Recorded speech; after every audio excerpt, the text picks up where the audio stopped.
მოგესალმებით, როგორც უკვე ვატყობ, ჩვენ უკვე ლაივზე ვართ, მაგრამ მოდით წელსაც არ უღალატოთ ამ ტრადიციას და სულ რამოდენიმე წუთი დაველოდოთ იმისათვის, რომ ჩვენმა ერთგულმა მსმენელებმა და მაყურებლებმა შეძლონ ინფორმაციის მიღება იმის შესახებ, რომ ჩვენ გავედით ლაივზე.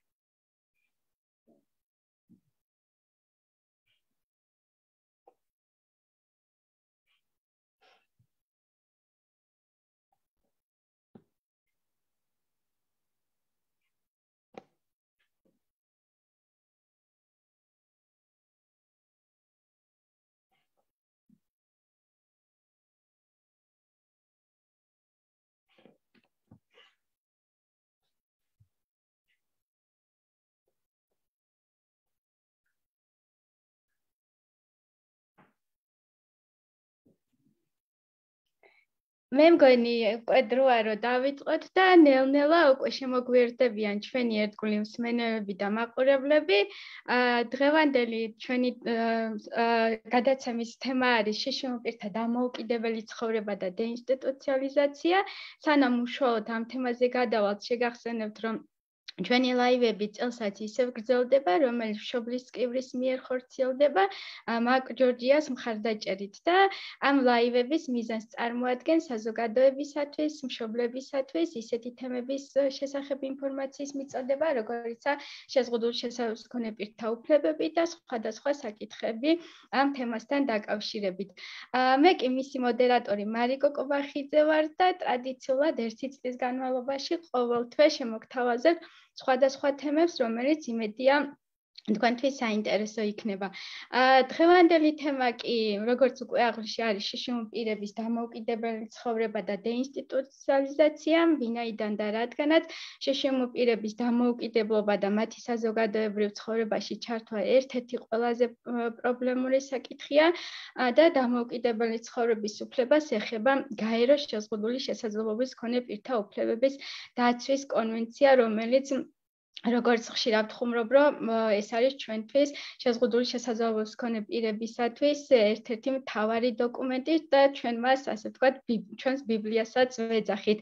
ამ თემასთან დაკავშირებით გვაქვს სიახლე იმ კუთხით, რომ საქართველოს ოკუპირებული ტერიტორიებიდან დევნილთა შრომის, ჯანმრთელობისა და სოციალური დაცვის სამინისტრომ 2023-2020 წლების შეზღუდული შესაძლებლობის მქონე პირთა დამოუკიდებელი ცხოვრების და დეინსტიტუციალიზაციის სტრატეგიისა და 2023-2025 წლების სამოქმედო გეგმა დაამტკიცა და სწორედ თუ რას მოიცავს ეს სტრატეგია, ეს სამოქმედო გეგმა, ამ თემასთან დაკავშირებით დღეს ჩვენ ვისაუბრებთ მზე პროფესიონალ ადამიანთან ერთად, გაეროს განვითარების პროგრამის კონსულტანტთან, ქალბატონ მაღგული შაღაშულთან და სანამ ახლა ქალბატონ მაღგულთან გადავალ უშუალოდ, შეგახსენებთ, რომ ჩვენი პირდაპირი ასე თქვა ეგრეთ წოდებული ლაივები ითარგმნება ჟესტურ ენაზე და ჩვენს მსმენელებს, ჩვენს მაყურებლებს ასევე შეგახსენებთ იმას, რომ თქვენ შეგიძლიათ დასვათ კითხვები და ამისათვის თქვენ უნდა გამოიყენოთ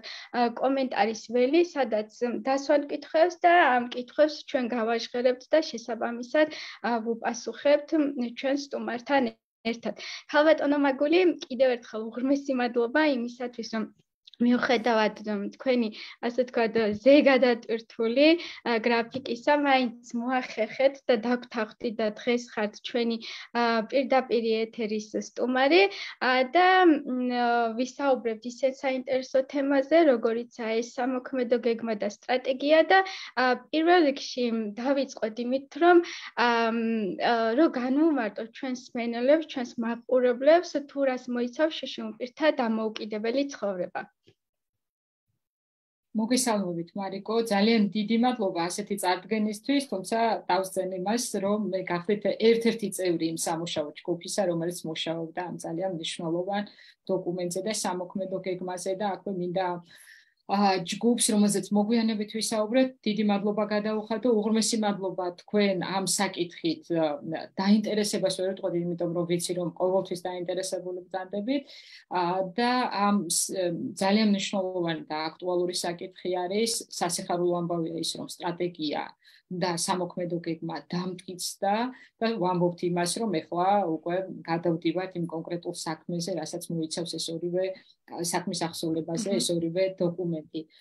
რაც შეეხება დოკუმენტის სათაურს, სტრატეგიის სათაურს, დამოუკიდებელი ცხოვრება და დეინსტიტუციონალიზაცია, რა თქმა უნდა, როგორც თქვენ ბრძანეთ, ეს არის კონვენციის მე-19 მუხლი, ძალიან მნიშვნელოვანი მუხლი, იმიტომ ვიტყოდი, რომ აგვირგვინებს უფლებებს, თუ სრულდება კონვენცია, მასშტაბომე შეზღუდული შესაძლებლობის მქონე პირებს აქვს შესაძლებლობა იმისა, რომ იცხოვრონ თემში დამოუკიდებლად და საზოგადოებრივ ცხოვრებაში იყვნენ სრულად ჩართული. რაც შეეხება დამოუკიდებელ ცხოვრებას, ხშირად არის ხოლმე საზოგადოებაში ამის შესახებ შეკითხვები, რას ნიშნავს დამოუკიდებელი ცხოვრება კონვენციის მიხედვით, ეს მოიცავს თუ არა იმას, რომ სრულად დამოუკიდებლად უნდა ცხოვრობდეს, ცალკე უნდა ცხოვრობდეს თუ არა შეზღუდული შესაძლებლობის მქონე პირი და ასე შემდეგ. არსებობს რამოდენიმე დოკუმენტი, გარდა კონვენციისა, ეს არის, რა თქმა უნდა, გაეროს შეზღუდული შესაძლებლობის მქონე პირთა უფლებების კომიტეტის ზოგადი კომენტარი, მაგალითად მე-5 კომენტარი, რომლის ასევე გაგრძელებაც გასულ წელს გახდათ ის, რომ გაიდლაინი შეიმუშავა კომიტეტმა, თუ როგორ უნდა განახორციელოს, ანუ სახელმწიფო პრინციპები, როგორ უნდა განახორციელოს ქვეყანამ დეინსტიტუციონალიზაცია შეზღუდული შესაძლებლობის მქონე პირებისთვის, ეს ძალიან წინ გადადგმული ნაბიჯია, რადგან თავად კონვენციის მე-19 მუხლში ასე გაჟღერებული არ არის დეინსტიტუციონალიზაცია. რაც შეეხება დამოუკიდებელ ცხოვრებას, გაეროს დოკუმენტები და ასევე ჩვენი შეზღუდული შესაძლებლობის მქონე პირთა უფლებების შესახებ კანონი განმართავს დამოუკიდებელ ცხოვრებას, როგორც შეზღუდული შესაძლებლობის მქონე პირის უფლებას, რომ მას აქვს ავტონომია, მას აქვს არჩევანის უფლება, დამოუკიდებელი გადაწყვეტილების და კონტროლის უფლება, რომ აირჩიოს, სადავისთან უნდა იცხოვროს. და ის არ არის ვალდებული არანაირად, რომ იცხოვროს მისთვის ცალკე გამოყოფილ დაწესებულებაში და ამაზე ვისაუბრებ თავისთავად. ასევე მნიშვნელოვანი დოკუმენტები ხაზს უსვამენ იმას, რომ ეს შესაძლებელია შეზღუდული შესაძლებლობის მქონე პირმა განახორციელოს ყოველგვარი დახმარების გარეშე ან საჭიროების შემთხვევაში დახმარებით და ეს დახმარება უნდა იყოს მხარდაჭერა, რადგან აქ საუბრობთ ადამიანის ღირსებაზე და მის ავტონომიაზე და არჩევანის უფლებაზე. ამიტომ არის, ესე იგი, კომპლექსური, ასე რომ ვთქვათ, განმარტება დამოუკიდებელი ცხოვრების არის სწორედ ეს, რომ ადამიანს აქვს უფლება, შეზღუდული შესაძლებლობის მქონე პირს, სხვების თანასწორად აქვს უფლება, რომ აირჩიოს საცურს ცხოვრება ვისთან ერთად და ასევე აირჩიოს ის მომსახურება, რომლითაც უზრუნველყოფს ამას. აი ეს გახლავთ დამოუკიდებელი ცხოვრების განმარტება, განსაზღვრება. ასე დაიფუძნა თავისთავად სტრატეგია და შემდგომ უკვე სამოქმედო გეგმაც. კი ბატონო, მადლობა ძალიან დიდი და იხა რომ გავაგრძელოთ ქალბატონო მაგული, აი რო გითხრათ აი თქვენი ძალიან დიდი ხნის გამოცდილებიდან გამომდინარე, იმიტომ რომ ამ სფეროში ხართ ექსპერტი და მრავალი წელია მოღვაწეობთ ამ კუთხით. აი რა ბარიერებს აწყდებიან შშმ პირები დამოუკიდებელი ცხოვრების პრაქტიკაში რეალიზების კუთხით? ძალიან დიდი მადლობა ამ შეკითხვისთვის, მარიკო. მე მიუხედავად იმისა, რომ ძალიან მიყვარს ჩვენი სფერო, მაინც ვერ ვაძლევ ხოლმე თავს იმის უფლებას, რომ ვისაუბრო შეზღუდული შესაძლებლობის მქონე პირების სახელით. ისინი თქვენს გადაცემაში ხშირად არიან ეს ადამიანები, საუბრობენ იმ ბარიერებზე, თავად ძალიან კარგი რეკომენდაციები გაქვთ ხოლმე მასთან დაკავშირებით, თუ რას ნიშნავს მართლაც დამოუკიდებელი ცხოვრება, კონვენციით გათვალისწინებული უფლებების რეალიზება. და ძალიან ბევრი რომ არ გავაგრძელო, ვიტყვი იმას, რომ რა თქმა უნდა, გამოცდილებაში გვაქვს წინ გადადგმული ნაბიჯებიც, როგორც ქვეყანას, მაგრამ ბარიერები კვლავ რჩება სერიოზულ გამოწვევად, ვიტყოდი. როცა ვსაუბრობთ დამოუკიდებელ ცხოვრებაზე, ეს რა თქმა უნდა, ცოტათი გადავალ და შემდგომ ბარიერებს დაუბრუნდები ისე. დამოუკიდებელი ცხოვრება, რა თქმა უნდა, კონვენციას ესე არ შემოუტანია. კაცობრიობის ისტორიაზე სულ იყო ისტორიის ფარგლებში სულ იყო განმავლობაში ამაზე საუბარი და განსაკუთრებით მნიშვნელოვანი აქცენტი მსოფლიოში გაკეთდა შეზღუდული შესაძლებლობის მქონე პირთა უფლებების მოძრაობიდან ეს იცით რომ 1970-იანი წლებიდან დაიწყო ამერიკის შეერთებული შტატებიდან, როდესაც თავად შეზღუდული შესაძლებლობის მქონე პირებმა დაიწყეს მანიფესტაციები, გამოსვლები იმასთან დაკავშირებით, რომ მათ სურდათ სწორედ დამოუკიდებელი ცხოვრება და ესეც არის ცნობილი ეს მოძრაობა, რომელიც მსოფლიოს გადაედო. მაშინ ჩვენ ვიყავით საბჭოთა კავშირის, ანუ საბჭოთა რეჟიმის ნაწილი და არ შევხებია და ამიტომ ცოტა მოგვიანებით დავიწყეთ როგორც ქვეყანამ ამაზე ფიქრი და ბარიერები, ამიტომ როგორ ვთქვათ, გარკვეული ბარიერები მნიშვნელოვანი გამოწვევები სფეროში ნამდვილად არის. ეს ერთ-ერთი პირველი ვიტყოდი იმას, რომ ეს არის სწორედ არჩევანის უფლება, რადგან ქვეყანაში გვაქვს ისევ ინსტიტუციები, ანუ ეს მიანიშნებს იმაზე, რომ შეზღუდული შესაძლებლობის მქონე პირების ეს უფლება, რომ აირჩიოს სად და ვისთან ერთად ცხოვრება, ჯერჯერობით არ არის სრულად რეალიზებული და ძალიან ბევრი გვაქვს ამ კუთხით გასაკეთებელი. ფიზიკური ბარიერები, რაზეც გისაუბრიათ მრავალჯერ გადაცემებში, ეს არის, რა თქმა უნდა, საჯარო სივრცეების მისაწვდომობის საკითხი, რომ ისევ არსებობს და როგორ კარგად გვაქვს გასააზრებელი ქვეყანაში, რომ ეს არ არის მხოლოდ პანდუსებით, თავად გითხოვთ მრავალჯერ, რომ პანდუსით მიღწეული მისაწვდომობას, როდესაც ვამბობთ, აქ არის, რა თქმა უნდა, ფიზიკური გარემო, არის ინფორმაციაზე მისაწვდომობა, კომუნიკაციის სხვადასხვა საშუალებები, ტრანსპორტი თავისთავად. ეს არის ბარიერების მთელი კომპლექსი, რომელიც გასააზრებელია, იმიტომ რომ დამოუკიდებელი ცხოვრება ამ ყველაფრის გარეშე ესე არ მიიღწევა. ასევე გამოვყოფდი მომსახურებების ნაკლებობას, რაც გვაქვს ჩვენს ქვეყანაში. რა თქმა უნდა, იზრდება მომსახურებების სპექტრი, იზრდება გეოგრაფიული არეალი, მაგრამ ამ კუთხითაც მნიშვნელოვანი გამოწვევები არსებობს, ვიცით რომ როდესაც ვსაუბრობთ მხარდამჭერ მომსახურებაზე, რა იგულისხმება? აქ იგულისხმება ის, რომ თუ ადამიანს სჭირდება გარკვეული მხარდაჭერა, ყოველდღიური საქმიანობისთვის, ეს შეიძლება იყოს თვითმოვლა, შეიძლება იყოს დაუშვათ ყოველდღიური საქმიანობის შესრულება, ეს იქნება შეიძლება უბრალოდ საყიდლების განხორციელება, შეიძლება იყოს კომუნიკაცია, აქ სჭირდება ადამიანს მხარდაჭერა იმისთვის, რომ დამოუკიდებლად თვითონ გადაწყვიტოს რა სურს, სად უნდა წავიდეს, რა აირჩიოს ამ შემთხვევაში დასაქმდეს, მიიღოს განათლება იმ დაწესებულებაში, სადაც სურს, რა თქმა უნდა, ეს მხარდაჭერა ესე კომპლექსურად ჯერჯერობით არ არის ჩვენს ქვეყანაში და რჩება გამოწვევა.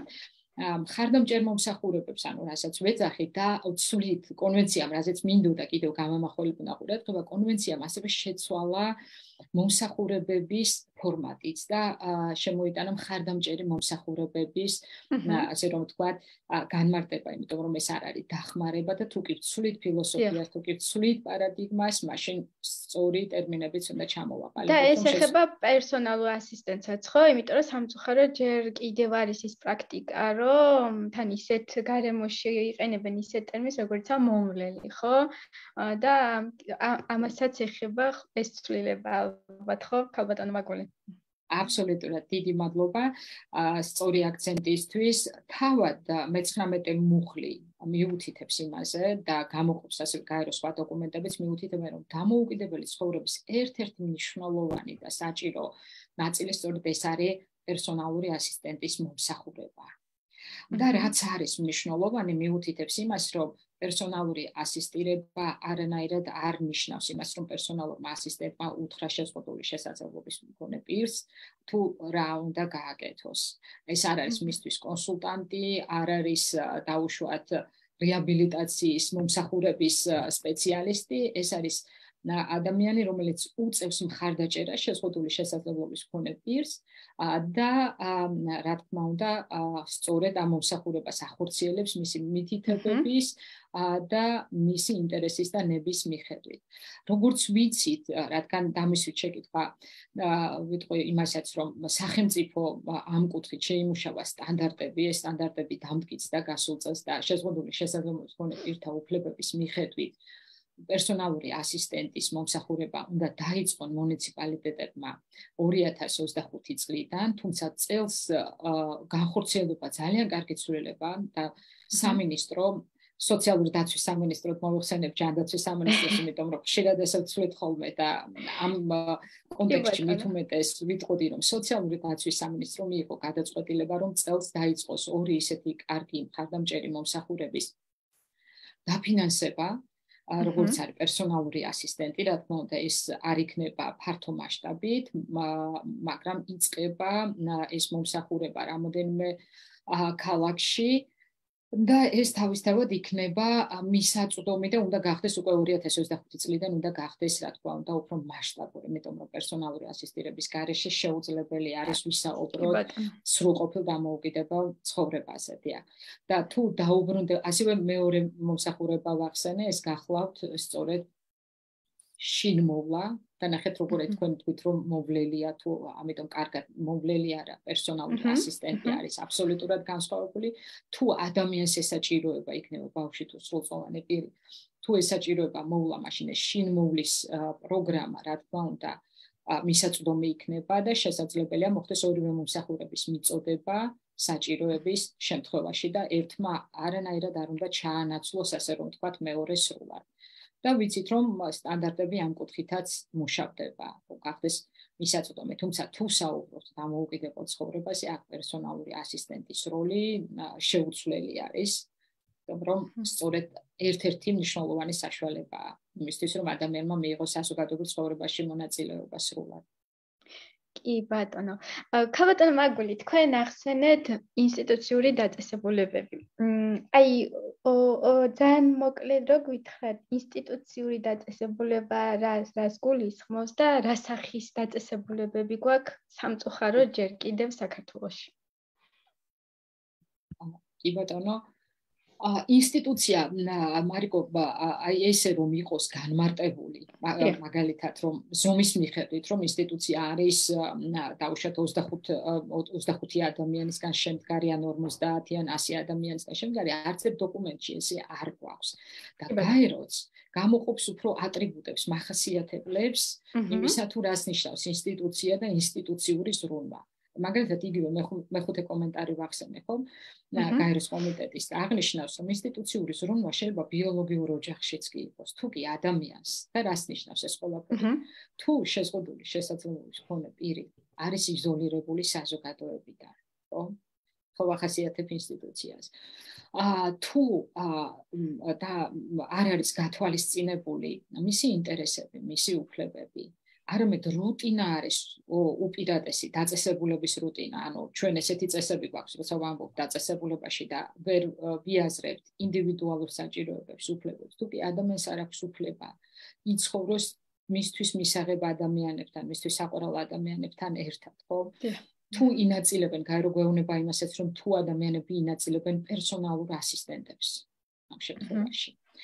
ასევე თუ კი ადმინისტრაციის ინტერესი აღემატება ესე იგი იმ დაწესებულებაში მცხოვრები ადამიანების ინტერესი მაშინ შეიძლება ვთქვათ რომ ეს არის ინსტიტუციური ზრუნვა ინსტიტუცია და რა თქმა უნდა ზომასაც აქვს თავისი მნიშვნელობა აქვს და ჩვენთან სამწუხაროდ გვაქვს ისევ დიდი ზომის ინსტიტუციები განსაკუთრებით შეზღუდული შესაძლებლობის მქონე პირებისთვის, თუმცა ამ კუთხითაც მიდის, რა თქმა უნდა, სტრატეგია მოიცავს სწორედ კონკრეტულად ამ ინსტიტუციების დახურვის გეგმის შემუშავებას და ალტერნატიული მომსახურებების განვითარებას. მაგის გარეშე ძალიან ძნელი იქნება.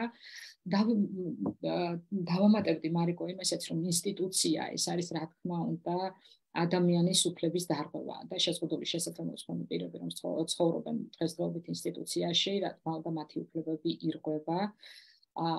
საქართველოში დეინსტიტუციონალიზაცია და განმარტავთ ჩვენი მაყურებლებისთვის, მსმენელებისთვის იმას, რომ რას გულისხმობთ დეინსტიტუციონალიზაციაში.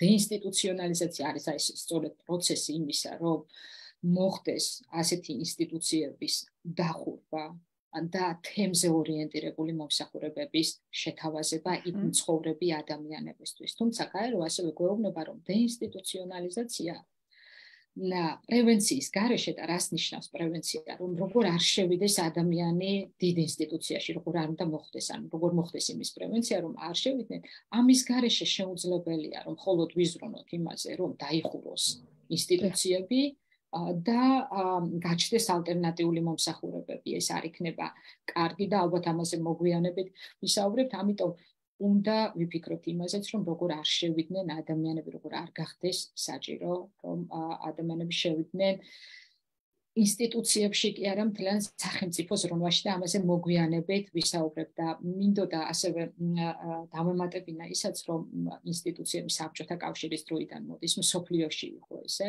და როდესაც ვისაუბრებთ ბარიერებზე, მე გამომჩა მეთქვა, რომ ერთ-ერთი მნიშვნელოვანი ბარიერი დამოუკიდებელი ცხოვრებისთვისაც, ხომ და შეზღუდული შესაძლებლობის მქონე პირების საზოგადოებრივ ცხოვრებაში მონაწილეობისთვის არის სტიგმა და დისკრიმინაცია.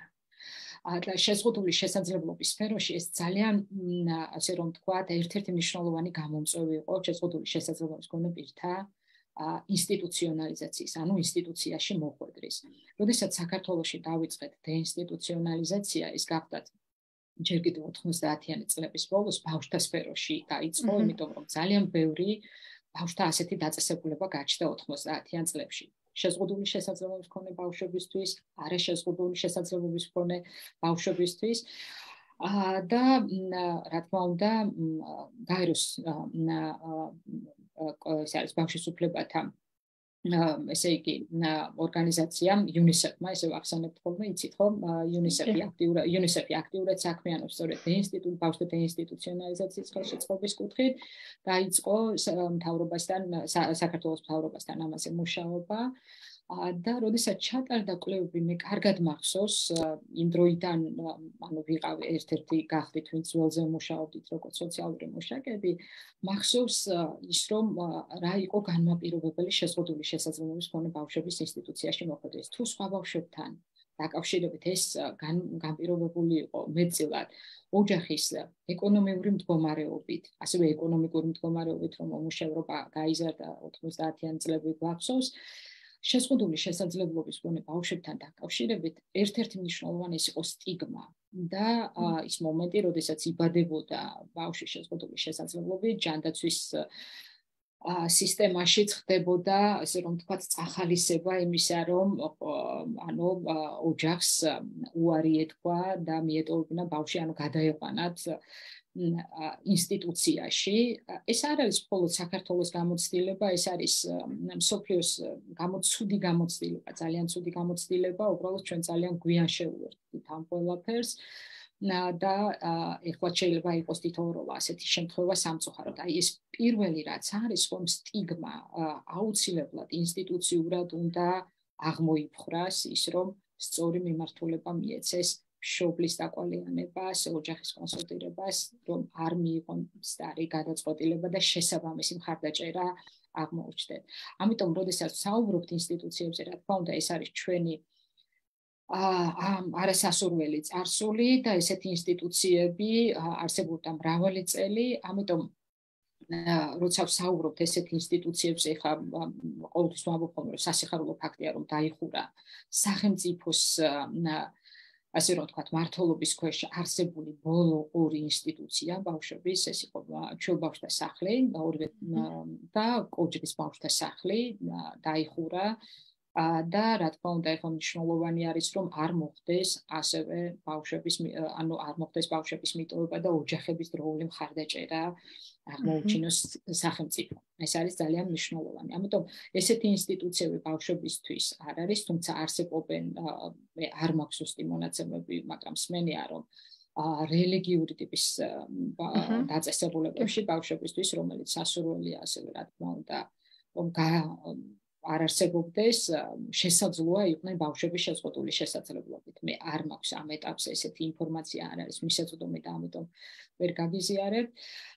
რაც შეეხება სრულწლოვან პირებს, შეზღუდული შესაძლებლობის მქონე სრულწლოვან პირებისთვის ჯერ კიდევ არსებობს დიდი ინსტიტუციები, თუმცა სწორედ სტრატეგიის ფარგლებში და იგივე ჩეხეთის კარიტასის მხარდაჭერით ზუსტად მოხდა ორი ინსტიტუციაში მცხოვრები ადამიანების შეფასება, მათი ასე რომ ვთქვათ, ინტერესების იდენტიფიცირება, ის რომ რა შეიძლება გაკეთდეს ალტერნატიული მომსახურებების შეთავაზების კუთხით და ვიცით რომ იგეგმება გარკვეული კარგი ცვლილებები ამ კუთხით რომ მოხდეს დეინსტიტუციონალიზაცია. ასევე ფსიქიკური ჯანმრთელობის სირთულეების მქონე ადამიანებისთვის ჯერ კიდევ გვაქვს სამწუხაროდ დიდი ინსტიტუციები, თავშესაფრები და რა თქმა უნდა სტრატეგია მოიცავს ამ დაწესებულებებსაც, იმიტომ რომ სეგრეგირება არ უნდა მოხდეს, რა თქმა უნდა.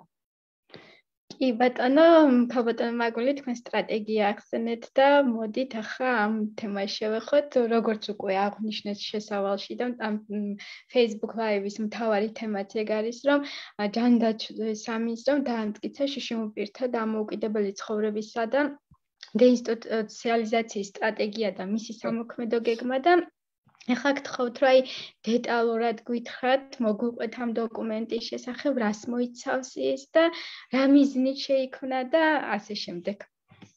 კი ბატონო, სიამოვნებით, მე ამოცანებს, რა თქმა უნდა, ეს დოკუმენტი ორივე მისაწვდომი არის, მინდა უთხრა ჩვენს მაყურებლებს, მსმენელებს, სოციალური დაცვის სამინისტროს ვებგვერდზე და რა თქმა უნდა, საჭიროების შემთხვევაში გავაზიარებთ კიდევაც. ეს სტრატეგია, ამ სტრატეგიაზე მუშაობა, მარიკო, დავიწყეთ 2020 წლის ბოლოს, რა თქმა უნდა, საქართველოს ჯანდაცვის და სოციალური დაცვის სამინისტროსთან, სახელმწიფო ზრუნვის სააგენტოსთან ერთად, კონკრეტულად ეს მხარდაჭერა გააკეთა ჩეხეთის კარიტასმა, ჩეხეთის განვითარების სააგენტომ და ვიცით რომ კოვიდის პერიოდში ძალიან ძნელი იყო ესეთი ინტერაქციული, ესე რომ ვთქვათ, საქმიანობა, თუმცა დასაწყისში ესე როგორ გითხრათ, იყო დეინსტიტუციონალიზაციის სტრატეგია, რომელიც თავისთავად რა თქმა უნდა მოიცავდა ხარდამჭერი მომსახურებების საკითხსაც, მაგრამ შემდგომ სწორედ თემთან შეზღუდული შესაძლებლობის მქონე პირების თემთან თანამშრომლობით გახდა დამოუკიდებელი ცხოვრების და დეინსტიტუციონალიზაციის სტრატეგია. სტრატეგია თავისთავად მოიცავს, რა თქმა უნდა, ორიენტირებული არის იმ უფლებებზე, რაზეც უკვე ვისაუბრეთ და აქვე ვახსენებ იმას და მადლობას გადავუხდი, ესე იგი, როგორც იცით, სამინისტროსთან არსებული არის შეზღუდული შესაძლებლობის მქონე პირთა უფლებების შესახებ კანონის სრულების საბჭო და საბჭო მოიცავს რამოდენიმე კომიტეტს, რომელსაც დავუყენებთ ჩვენი მსმენელები, ბევრზე ამ ეტაპზე ამის შესახებ ვისაუბრებ და ერთ-ერთი კომიტეტი სწორედ მუშაობდა და კვლავ მუშაობს დეინსტიტუციონალიზაციის მიმართულებაზე და ძალიან დაგვეხმარეთ ჩვენი კოლეგები, ასე რომ დოკუმენტს მიიღო უფრო კარგი და უფრო სრული სახე ორივე დოკუმენტს, სტრატეგიას და გეგმას. აღნიშნავ იმას, რომ სტრატეგია 30 წლის ჩათვლით გახლავთ, მაგრამ სამოქმედო გეგმა რომ იყოს კონკრეტული, მოქნილი და ადვილად შეფასებადი, ეს არის მოიცავს 3 წელს. 23-დან 25 წლის ჩათვლით და რა თქმა უნდა ეს გეგმებიც გადაიხედება, გაუმჯობესდება და მომდევნო წლების გეგმებით შემუშავდება. და რას მოიცავს ახლა ეს სტრატეგია? სტრატეგიის მიზანი რა არის, რომ მოხდეს შეზღუდული შესაძლებლობის მქონე პირთა დამოუკიდებელი ცხოვრების ხელშეწყობა. ესე იგი, ინსტიტუციონალიზაციის პრევენცია, ანუ რომ არ შევიდნენ ადამიანები, აქედან ვიწყებთ სწორედ. ინსტიტუციური ზრუნვის პრევენციაც, რატომ გამოვყოფთ ხოლმე, იცით? ინსტიტუციური ზრუნვა, როგორც ვამბობ, შეიძლება საკუთარ ოჯახშიც ჰქონდეს ადამიანს, მას თუ ეკრძალება, გარეთ გასვლა, თუ ის თავის ცხოვრებაზე ვიღებს კონტროლს. ასევე, რა თქმა უნდა, მნიშვნელოვანი არის მხარდამჭერი მომსახურებების და ვილაპარაკებ რას ნიშნავს ხშირად ეს მხარდამჭერი მომსახურებები, ამ მხარდამჭერი მომსახურებების მიწოდების კუთხით სწორედ ინსტიტუციონალიზაციის, ასე რომ ვთქვათ, პრევენცია, რომ არ შევიდნენ ადამიანები და იქ მცხოვრები, ანუ ინსტიტუციებში მცხოვრები ადამიანებისთვის თემში არსებული მომსახურებების შეთავაზება. და დამოუკიდებლად იცხოვრებს ადამიანი თუ დაუშვათ გარეთ ორგანიზებულ, ასე რომ ვთქვათ, მომსახურებაში, ანუ მცირე საოჯახოში, ეს რა თქმა უნდა იყოს მისი გადასაწყვეტი და ამ ყველაფერს სჭირდება მხარდამჭერი მომსახურება. ხშირად მოხდა მხარდა და რას ნიშნავს ეს? ცოტა ხანში ვისაუბრებ. თვითონ სტრატეგია შედგება 5 ესეთი ამოცანისგან. პირველი გახლავთ ის, რომ თუკი ქვეყანაში არ გავმართეთ სისტემა ისე, რომ დროულად აღმოვაჩინეთ, ვინ შეიძლება დადგეს რისკის წინაშე, რომ მოხდეს ინსტიტუციაში და ესეთი რეფერალური სისტემა თუ არ ავაწყეთ და სხვადასხვა სექტორებს შორის თანამშრომლობა თუ არ ესე გამყარდა და გაუმჯობეს და ძალიან ძნელი იქნება ვილაპარაკოთ პრევენციაზე, რომ და დროულ მხარდაჭერაზე. დღესდღეობით ჩვენი სისტემა როგორ მუშაობს, იცით, რომ უფრო ვხედავთ იმ ადამიანებს, ვინც უკვე პრობლემის წინაშე დადგა, ვინც გამოვიდა გარეთ, გამოსახლიდან გამოდის, ვერ მიიღო ის შესაბამისი მხარდაჭერა, თავის ცხოვრებაზე კონტროლი ვერ განახორციელა დროულად, არ მიეცა ამის შესაძლებლობა, ასე რომ ვთქვათ, და დგება უკვე რისკი იმისა, სერიოზული რისკი, რომ ადამიანი უნდა გადავიდეს სახელმწიფო, ასე რომ ვთქვათ, მომსახურებაში. ამიტომ ეს თუ არ გაიმართა პირველი ამოცანა, სწორედ ამაზე არის ორიენტირებული, რომ როგორ აეწყოს რეფერალური სისტემა. ჭიშკრის დარაჯობის პრინციპს ვეძახით ხოლმე, რომ როგორ ვუდარაჯოთ, კარგად ოღონდ ისე, რომ ადამიანებს უფლება კი არ ჩამოვართვათ, მაგრამ სხვა შესაძლებლობა შევქმნათ, რომ არ გამოვიდნენ საკუთარი სახლებიდან. ამაზე მოგვიანებითაც ვისაუბრებ, რაოდენ დიდი სამუშაო არის ამ კუთხითაც ჩასატარებელი. ასევე მნიშვნელოვანი არის, რა თქმა უნდა, სწორი აქცენტები რომ გავაკეთოთ და სწორი ინტერვენციები, მნიშვნელოვანია კვლევის ჩატარება, რატომ ხდებიან შეზღუდული შესაძლებლობის მქონე ადამიანები ინსტიტუციებში. რატომ გამოდიან გარეთ. ბავშვების შემთხვევაში ესეთი კვლევები გაეროს ბავშვთა ფონდს გაუკეთებია, მაგრამ სრულწლოვან პირებთან დაკავშირებით არ გვაქვს ასეთი კვლევები. ასევე კვლევები არის საჭირო, რაც არსებობს, მაგალითად ალტერნატიული მომსახურებები, ხო? იქნება ბავშვებისთვის მინდობით ახსნა, იქნება მცირე საოჯახო სახლები და ასე შემდეგ, როგორ მუშაობს, აკმაყოფილებს თუ არა იმ მოთხოვნებს, რასაც გაეროს შეშემოყრებთა უფლებების კონვენცია ასახელებს, რა უნდა გაუმჯობესდეს.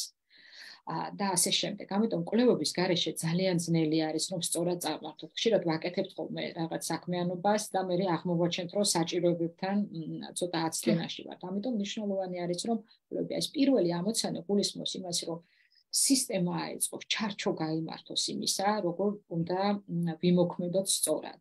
და ამაში კვლევები თავისთავად მოგვეხმარება და ასევე რა თქმა უნდა მნიშვნელოვანი არის საკანონმდებლო ცვლილებებიც, რომ როცა ვსაუბრობთ რეფერალზე და რეფერალში იგულისხმება მუნიციპალიტეტების აქტიური საქმიანობაც, იმიტომ რომ ჩვენ ამ ყველაფერს ცენტრალური ხელისუფლების დონეზე კარგად ვერ ავაწყობთ.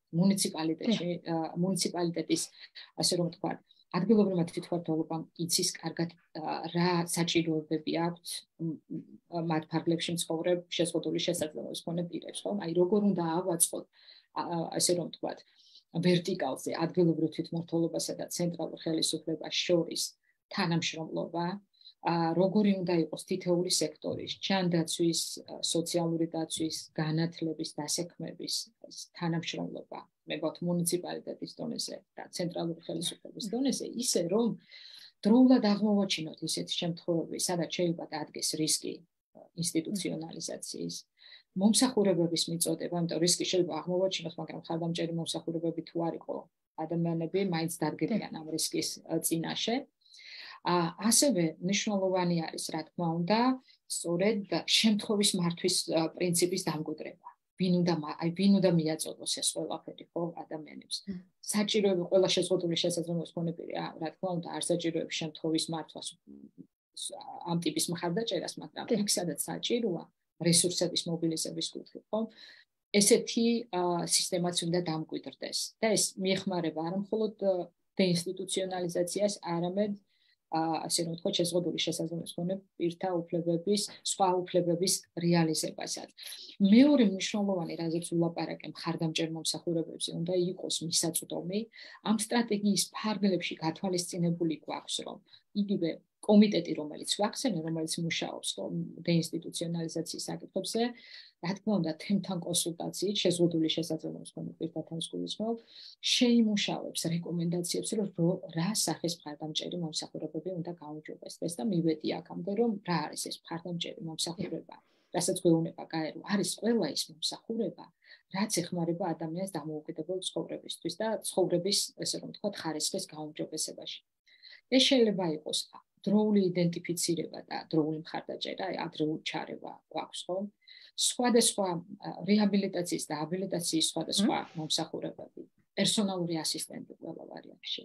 შინმოვლის მომსახურება თუ კი ადამიანი ამას საჭიროებს, კომუნიკაციაზე მისაწვდომობა, ანუ კომუნიკაციის მხარდამჭერის სხვადასხვა მომსახურებები იქნება ჟესტური ენის თარჯიმანი, იქნება ორიენტაცია მობილობის მაგალითად მომსახურება უსიმართლო მცირე მხედველი პირებისთვის, დამხმარე საშუალებები და დამხმარე ტექნოლოგიები, იმიტომ ეს ყველაფერი თუ აქვს ადამიანს, რა თქმა უნდა, ის დამოუკიდებელია და იღებს ყველა იმ საკითხში მონაწილეობას, რაც მას ეხება და რა თქმა უნდა, მნიშვნელოვანი კიდევ რა არის, რომ იღებს განათლებას თავის ინტერესის მიხედვით და ეძლევა დასაქმების შესაძლებლობა ისევე როგორც სხვა ადამიანებს. ხშირად ისმის ხოლმე შეკითხვა დასაქმებზე. გაეროს კონვენციის მიხედვითაც საუბარი არის იმაზე, რომ დასაქმება სხვების თანასწორად, რაც სხვებისთვის არის, განათლება სხვების თანასწორად, ანუ რაც სხვებისთვის არის მისაწვდომი თემში, საზოგადოებაში, ქვეყანაში, ხო? ის უნდა იყოს მისაწვდომი შეზღუდული შესაძლებლობის მქონე პირებისთვის. ამაზე არის საუბარი. და მხარდამჭერი მომსახურებები ეს არის ერთ-ერთი მნიშვნელოვანი ღერძი იმისა, რომ თუ კი პრევენციაზე ვისაუბრებ და ასევე თუ ბრუნდება ინსტიტუციიდან ადამიანი, ის მხოლოდ ბედნიერი ვერ იქნება, მხოლოდ უკეთესი ფიზიკური გარემო. მას უნდა თავისი ინტერესის რეალიზება, მას უნდა თავისი უფლებების რეალიზება და ისე ცხოვრება, როგორც ცხოვრობენ ჩვენს ქვეყანაში სხვები. მესამე ამოცანა გახლავთ უკვე უშუალოდ ინსტიტუციებზე ორიენტირებული, ანუ ინსტიტუციებში მცხოვრები ადამიანებისთვის ალტერნატიული მომსახურებების შეთავაზება. და ზოგადად ასევე ამ ამოცანის ნაწილი არის, რაც გვაქვს ალტერნატიული მომსახურებების გაუმჯობესება და რას გულისხმობ ახლა ალტერნატიულში. დიახ, ახლა ალტერნატიულში გულისხმობ მას, რომ საკუთარი სახლის ალტერნატივა რა არის. და ბავშვებთან ვიყენებთ ესეთ სტრატეგიას, აქვს ტერმინები უძღვის, რომ რაზე ვსაუბრობთ, სწორედ თემიდან იყო მოწოდებული ეს რეკომენდაცია, კარგად ჩამოვაყალიბოთ ტერმინები, რომ არ დავიბნეთ. ხანდახან ქვეყანაში ხმარობთ ხოლმე მხარდამჭერ მომსახურებებს, მე ვამბობთ, რომ სოციალური ინკლუზიაზე ორიენტირებული მომსახურებები და რომ არ იყოს დამაბნეველი. ანუ ესე იგი წანამძღვარი აქვს სწორედ ტერმინები. და ალტერნატიულად იგულისხმება ბავშვებისთვის ალტერნატიული ზრუნვა, რას ნიშნავს, რომ თავისი ბიოლოგიური საკუთარი ოჯახის გარდა სხვა მომსახურება. ეს შეიძლება იყოს ოჯახზე დაფუძნებული, მაგალითად მინდობით აღზრდა, რაც გვაქვს უკვე დიდი ხანია, რას ნიშნავს, როცა ოჯახი სახელმწიფოსთან თანამშრომლობს და ბავშვს აწოდებს ყველა იმ მომსახურებას, რაც ჭირდება და ოჯახში იზრდება, ანუ მიმღებ ოჯახში იზრდება ბავშვი და გვაქვს სპეციალიზებული მინდობით აღზრდა შეზღუდული შესაძლებლობის მქონე ბავშვებისთვის და ასევე გვაქვს მცირე საოჯახო სახლები. რა თქმა უნდა, გაეროს რეკომენდაცია არის, რომ ბავშვებისთვის რაც შეიძლება, განსაკუთრებით 0-დან 3 წლამდე ბავშვებისთვის არ იყოს განხილული მცირე საოჯახო სახლი და იყოს მინდობით აღზრდა. თუ კი დგება იმის გარდაუვალი აუცილებლობა, რომ ბავშვი დროებით ახალგაზრდად არ იზრდებოდეს თავის საკუთარ ოჯახში. ამაზე ვსაუბრობ, თორე ალტერნატივა საკუთარ ოჯახში ცხოვრების, ანუ დარჩენის და ან ინსტიტუციიდან დაბრუნების, ანუ ამის ალტერნატივა, როგორ გითხრათ, არ არსებობს. თუ კი კეთილსაიმედო ოჯახია საკუთარი, თავისთავად ესეც კეთდება და ესეც უნდა იყოს. და რადგან ვსაუბრობთ ალტერნატიულ მომსახურებებზე, სრულწლოვან პირებთან, სწორედ თემის რეკომენდაცია იყო, რომ არ გამოგვეყენებინა ალტერნატიული ზრუნვის მომსახურებები და დავარქვით ალტერნატიული საცხოვრისი, იმიტომ რომ თავად გვითხრეს, რომ ზრუნვა ცოტათი ისეთია სრულწლოვანი პირებისთვის, კიდევ თუ კი დამოუკიდებელ ცხოვრებაზე და თანასწორობაზე ვსაუბრობთ, რატომ ვსაუბრობთ ზრუნვაზე? სტიგმის გაძლიერება შეუწყობდა ხელს. მაინც დისბალანსია და შემოვიტანეთ სწორედ ალტერნატიული საცხოვრისი და ესეც არის, რომ ალტერნატიულ საცხოვრისს თავაზობს სახელმწიფო.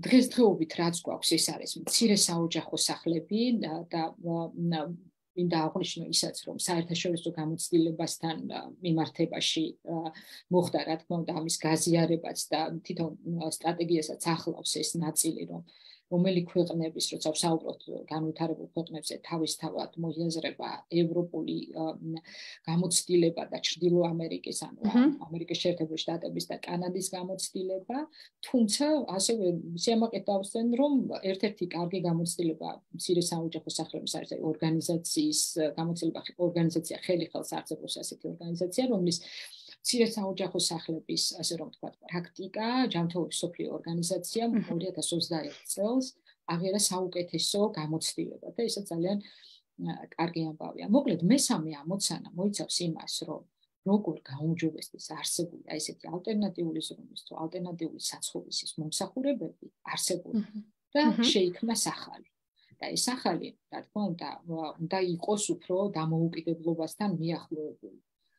და რა შეიძლება ამ კუთხითაც გაკეთდეს, მაგალითად ეხლა სკანდინავიის ქვეყნებს ეს უცბად ვერ დავეტოლებთ, რა თქმა უნდა, მაგრამ მნიშვნელოვანი არის ის, რომ მაგალითად სკანდინავიის ქვეყნები, შვედეთი, ნორვეგია, ფინეთი საცხოვრისის პოლიტიკას როცა ქმნის და ჩვენს ქვეყანაშიც იქმნება საცხოვრის ინკლუზიურ საცხოვრისის პოლიტიკას და პროგრამებს ქმნის, რომ ანუ თუ ადამიანებს სჭირდებათ საცხოვრისი, ის უნდა იყოს მისაწვდომე შეზღუდული შესაძლებლობის მქონე პირებისთვის. არსებობს სხვადასხვა ტიპის მოდელები, რომ ადამიანები შეიძლება ორი ადამიანი, რომელთაც ერთ-ერთ მათგანს არ ქონდეს საცხოვრისი და ცხოვრობდეს მეორე ადამიანთან და იქ იღებდეს იმ ხარდამჭერ მსახურებას. ამიტომ, რა თქმა უნდა, კომიტეტთან და თემთან თანამშრომლობით შევიმუშავებთ ამ ახალ მოდელებსაც, რომელიც უფრო მეტად იქნება დამოუკიდებლობაზე ორიენტირებული. მეოთხე ამოცანა ეს არის ჩვენ ვლაპარაკეთ სისტემაზე, პრაქტიკაზე, მხარდამჭერ მომსახურებებზე და ეს ყველაფერი აუშვათ პროფესიონალების და მომსახურებების სტანდარტების გაუმჯობესების გარეშე თქონდა ძალიან ძნელი იქნება და მეოთხე ამოცანა არის ამაზე ორიენტირებული. პირველი მომსახურებების სტანდარტი როგორ გადაიხედოს არსებულის და გამტკიცდეს, მეორე ახალი მომსახურებების რა ფორმატით უნდა შეიქმნას და ასევე მომსახურებების პერსონალი როგორ იყოს მისაწვდომი საქართველოს მასშტაბით. და ძალიან კარგი მოსაზრებები აქვს და ინიციატივები ჯანდაცვის და სოციალური დაცვის სამინისტროს იმ კუთხით, რომ როგორ შეიძლება სწორედ ამ პროგრამების სერტიფიცირება და მისაწვდომობის უზრუნველყოფა საქართველოს მასშტაბით და ამის შესახებაც როდესაც უკვე კონკრეტული ესეთი გეგმაც იქნება სიამოვნებით გაგიზიარებ და მეხუთე რა თქმა უნდა მნიშვნელოვანი არის სწორედ მე უკაცრავად სტრატეგია ასევე მოიცავს ოჯახების მხარდაჭერასაც და თავად შეზღუდული შესაძლებლობის მქონე პირთა გაძლიერებას იმ კუთხით, რომ მათ იცოდნენ საკუთარი უფლებები თავისთავად ძალიან როცა საუბრობთ დამოუკიდებელ ცხოვრებაზე და პრევენციაზე ხშირად შეზღუდული შესაძლებლობის მქონე პირები კარგავენ საკუთარ ასე რომ თქვა ბინაზე სახლზე თანამესაკუთრის უფლებას ისე რომ ბოლომდე ვერ აცნობიერებენ საკუთარ უფლებას. როცა პრევენციაზე ვსაუბრობ, ეს ერთ-ერთი მნიშვნელოვანი ნაწილი უნდა იყოს, რომ სხვადასხვა მომსახურებები, მაგალითად დამოუკიდებელი ცხოვრების ცენტრები, ასევე სხვადასხვა მომსახურებები ამ კომპონენტს აძლიერებდნენ, რომ ადამიანმა იცოდეს თავისუფლება, როგორ დაიცვას და მას თავის ოჯახთან ცხოვრება თუ დამოუკიდებლად სხვასთან ერთად ცხოვრება, მას კონდეს თავისი წილი, თავისი უფლება იმ ქონებაზე, რასაც ფლობს და ეს როგორ არ უნდა დაკარგოს, როგორ უნდა მოახდინოს რეალიზება. ამიტომ ძალიან მნიშვნელოვანი აგვიწერია კიდევაც იურიდიული დახმარების ბიუროებთან თანამშრომლობის როლი, როგორ უნდა აიწყოს ეს ყველაფერი სტრატეგიაში არის ამის შესახებ ინფორმაცია და მეხუთე ეს არის სხვადასხვა სისტემების პროფესიონალთა ცნობიერების ამაღლება, იმიტომ რომ შეიძლება ძალიან კარგი სისტემა ავაწყოთ და ისევ აღმოჩნდეს, რომ ჯანდაცვის არ მევაყენებ კოლეგებს შეურაცხყოფას, მაგრამ გვაქვს ხოლმე ძალიან იშვიათად უკვე, მაგრამ არის შემთხვევები, როდესაც არ აწოდებენ სწორად ინფორმაციას, თავად შეზღუდული შესაძლებლობის მქონე პირს, ან მშობელს არ აწოდებენ სწორად ინფორმაციას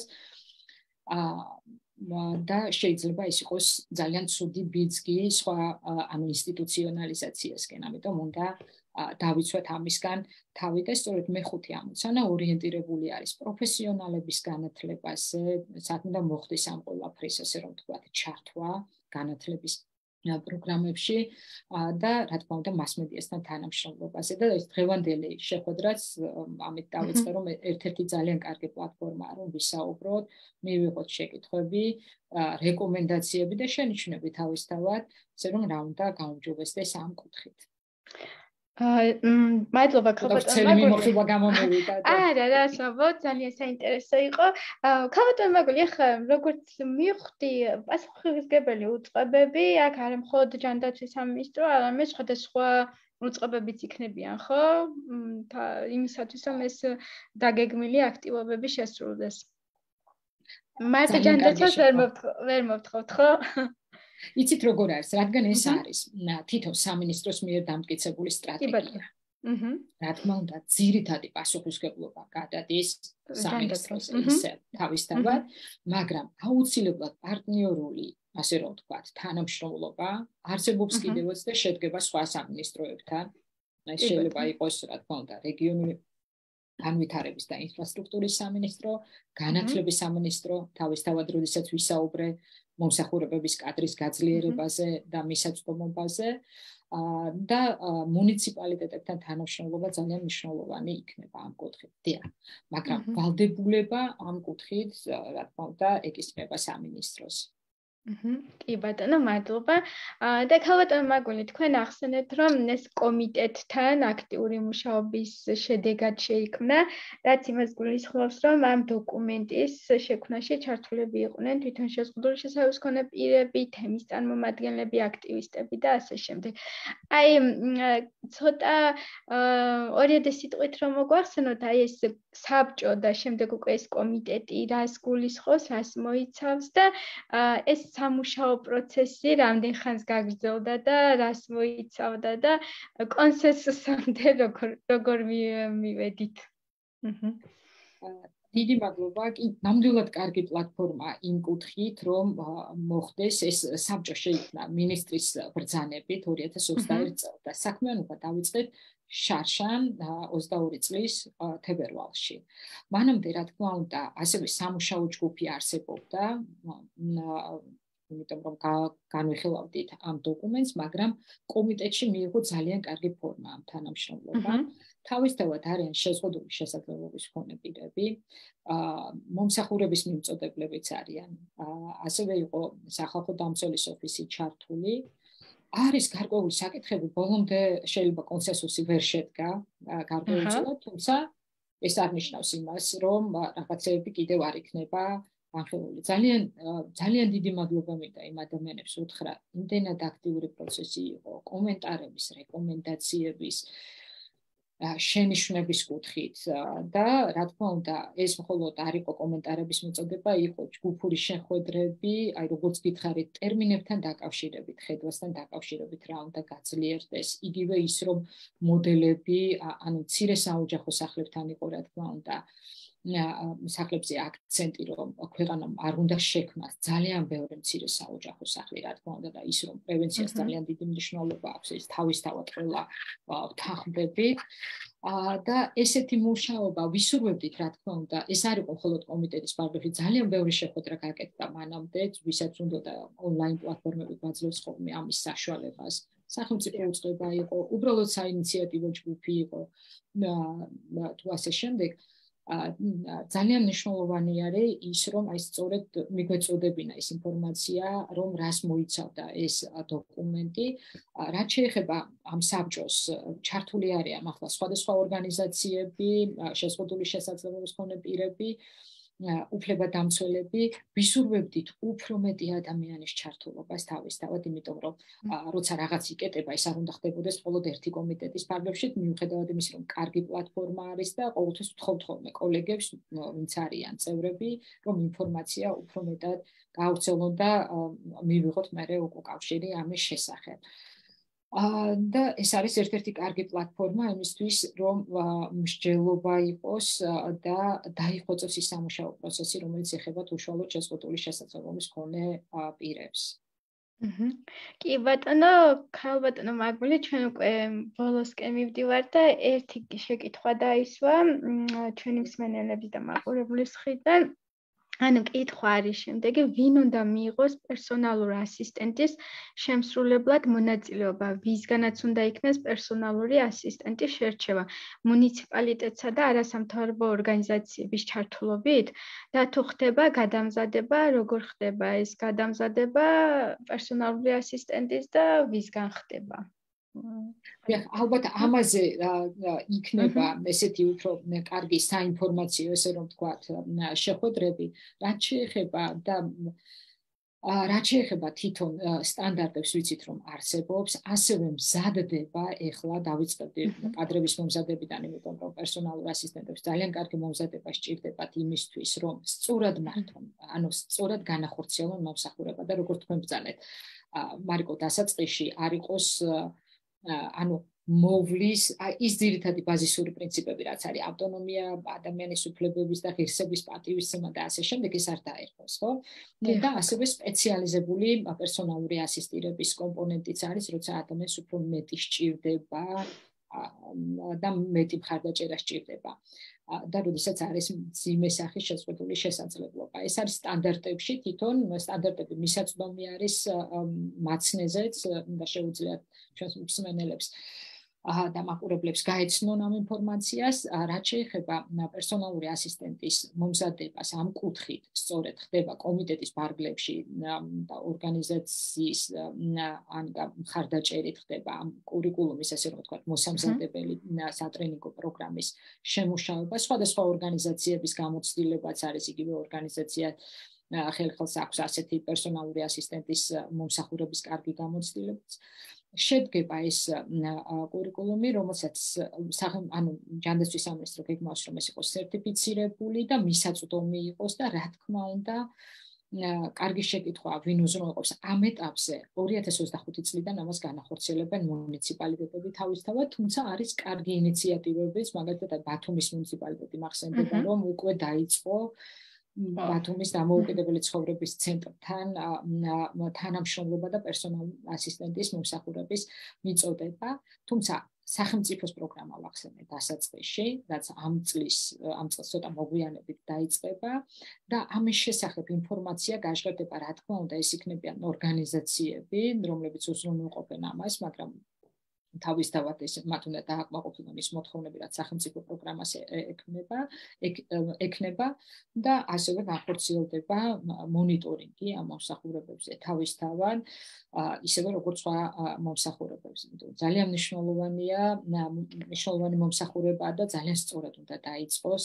შეცდომები შეიძლება იყოს, მაგრამ რა თქმა უნდა რაც შეიძლება მინიმალური და უფრო მეტი ორიენტირება მართლა დამოუკიდებლობასა და ხარისხზე ვიტყოდი. ასე რომ ინფორმაცია, ეს არის ძალიან ახალი ინფორმაცია და ამიტომ შეიძლება ამ ინფორმაციის უფრო მეტად, ანუ შეიძლება თქვენი პლატფორმის მეშვეობით ასევე დაგეგმილი გვაქვს. ძალიან კარგი იქნება, მაშინ მე აღარ გავაგრძელებ ამაზე საუბარს, მარიკო, იმიტომ რომ ეს ის საკითხია, რომელიც უფრო ვრცელ შეხვედრას მოითხოვს. კი, მადლობა ძალიან დიდი ქალბატონო მაგული კიდევ ერთხელ იმისათვის რომ დაგვითმოთ თქვენთვის მართლა ძვირფასი და მნიშვნელოვანი დრო. მადლობა ამ დოკუმენტში გაწეული თქვენი ასე ვთქვათ შრომისთვის, იმიტომ რომ ეს დოკუმენტი თითოეული შეშიმოპირისათვის ძალიან მნიშვნელოვანია და ასე ვთქვათ საწინდარია ჩვენი დამოუკიდებელი ცხოვრებისათვის და ჩემი მხრივ ჩემი წილი მადლობა თქვენ. ამისათვის და მე კი ჩვენს მენელებს ვემშვიდობები, შეხვდებით ერთ თვეში, მომდევნო თემით, ასე რომ დროებით. ძალიან დიდი მადლობა და წარმატებები. მადლობა.